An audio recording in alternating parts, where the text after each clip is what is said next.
हे कुंती पुत्र, शरीर का त्याग करते समय मनुष्य जिस जिस भाव का स्मरण करता है, वह उस भाव को निश्चित रूप से प्राप्त है, क्योंकि वो उसकी इच्छा मानी जाती है कि यह अभी शरीर त्याग रहा है और उसकी इच्छा ये है। तो ऐसी इच्छा के लिए, ऐसी इच्छा की वजह से उसे वो सब प्राप्त होता है। इसलिए हे अर्जुन, तुम्हें सदैव कृष्ण रूप में मेरा चिंतन करना और साथ ही युद्ध करने के कर्तव्य को भी पूरा करना चाहिए। अपने कर्मों को मुझे समर्पित कर दो।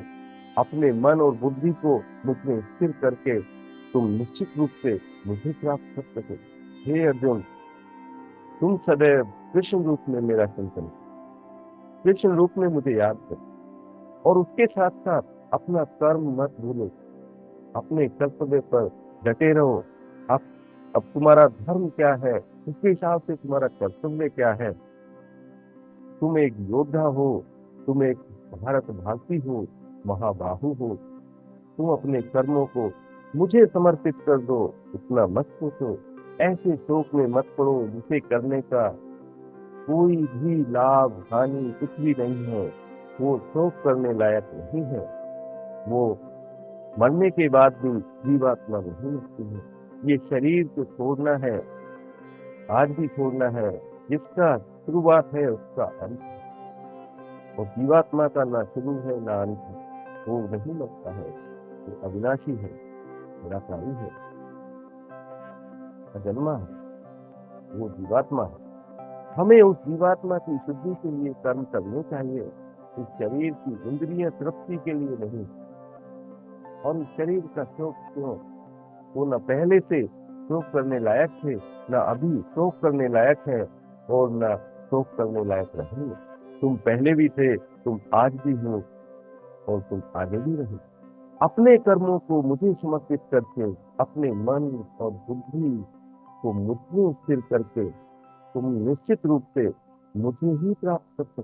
हे अर्जुन, हे पार्थ, जो व्यक्ति मेरा स्मरण करने में अपना मन निरंतर लगाए रखकर अविचलित भाव से भगवान के रूप में मेरा ध्यान करता है, वह मुझे जरूर प्राप्त करता है, जरूर प्राप्त करता है। मनुष्य को चाहिए कि परम पुरुष का ध्यान सर्वस्व पुरातन, हमेशा से पुरातन रहा है, सही रहा है, सत्य रहा है, लघुत्तम से भी लघुत्तर प्रत्येक का पालन करता, छोटे से छोटे जीव का भी प्रत्येक जीव का पालन करता, समस्त भौतिक बुद्धि से परे अचिंत्य तथा नित्य पुरुष के रूप में करे, वह सूर्य की भांति तेजगाम है और इस भौतिक प्रकृति से परे दिव्य रूप में है। ऐसे पुरुष का ध्यान, ऐसे परम पुरुष का ध्यान सर्वज्ञ पुरातन है। उसी करिए, मेरा ध्यान करिए, भगवान के रूप में ध्यान करिए। मुझे कृष्ण भाव भक्ति के रूप में, आप भक्ति भक्ति भाव से मेरा ध्यान करिए। आप जरूर मुझे प्राप्त। मृत्यु के समय जो व्यक्ति अपने प्राणों को भुवों के मध्य में स्थित करके, केंद्रित करके और योग शक्ति के द्वारा अविचलित मन से पूर्ण भक्ति के साथ परमेश्वर के स्मरण में अपने को लगाता है, वह निश्चित रूप से भगवान को प्राप्त होता है। हे पार्थ, इन सब चीजों को समझो, ये ज्ञान है, इससे भगवत की प्राप्ति होती है, भगवान की प्राप्ति होती है। जो वेदों को जानता है, जो ओमकार का उच्चारण करता है और जो सन्यासी आश्रम के जो सन्यास आश्रम के बड़े बड़े मुनि हैं, वह ब्रह्मा में प्रवेश करते हैं। ऐसी सिद्धि की इच्छा करने वाले ब्रह्मण ब्रह्मचर्य व्रत का अभ्यास करते हैं। अब मैं तुम्हें वो विधि बताऊंगा जिसमें कोई भी व्यक्ति मुक्ति लाभ कर सकता है। हे पार्थ, जो वेदों को जाता है, जो ओंकार का उद्धार करते हैं और जो संन्यास आश्रम में बड़े बड़े मुनि हैं, वो ब्रह्मा में प्रवेश करते हैं। ऐसी सिद्धि की इच्छा करने वाले ब्रह्मण ब्रह्मचर्य व्रत का अभ्यास करना है। आगे की विधि सुनिए, जिससे हर एक व्यक्ति को मुक्ति लाभ हो सकता है। समस्त इंद्रिय क्रियाओं से व्यक्ति को योग की स्थिति,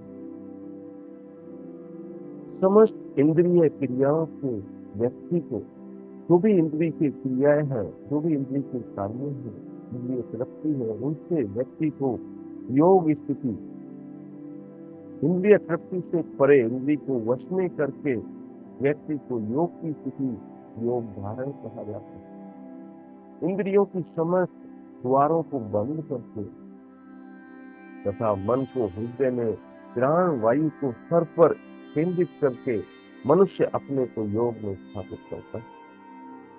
हे पार्थ, इस तरह से आप अपनी इंद्रियों को वश में कर सकते हैं और योग की स्थिति में अपने आप को स्थित कर सकते हैं। इस योग अभ्यास में स्थित होकर तथा अक्षरों के परम सहयोग यानी ओंकार का उच्चारण करते हुए यदि कोई भगवान का चिंतन करता है और अपने शरीर का त्याग करता है तो वह निश्चित रूप से आध्यात्मिक योग हो जाता है। हे पार्थ, इस योग अभ्यास में स्थित होकर अक्षरों का सहयोग से यानी ओंकार ओंकार का उच्चारण करते हुए यदि कोई भगवान का चिंतन करता है, ओंकार का स्मरण करते हुए, उच्चारण करते हुए और वो भगवान का स्मरण करता है, तो अपने शरीर का त्याग करता है, वह निश्चित रूप से आध्यात्मिक योग में हो जाता है। तो ये समय है मंत्र जाप का। आइए शुरू करते हैं मंत्र जाप। हम हरे कृष्णा कृष्णा कृष्णा हरे हरे, हरे रामा रामा रामा हरे हरे मंत्र का जाप करेंगे। और हरे कृष्णा कृष्णा कृष्णा हरे हरे, हरे रामा राम रामा हरे हरे, हरे कृष्णा कृष्णा कृष्णा हरे हरे, हरे रामा राम रामा हरे हरे, हरे कृष्णा कृष्णा कृष्णा हरे हरे, हरे रामा राम राम हरे हरे। जय श्री कृष्ण। बोलो श्री कृष्ण भगवान की जय।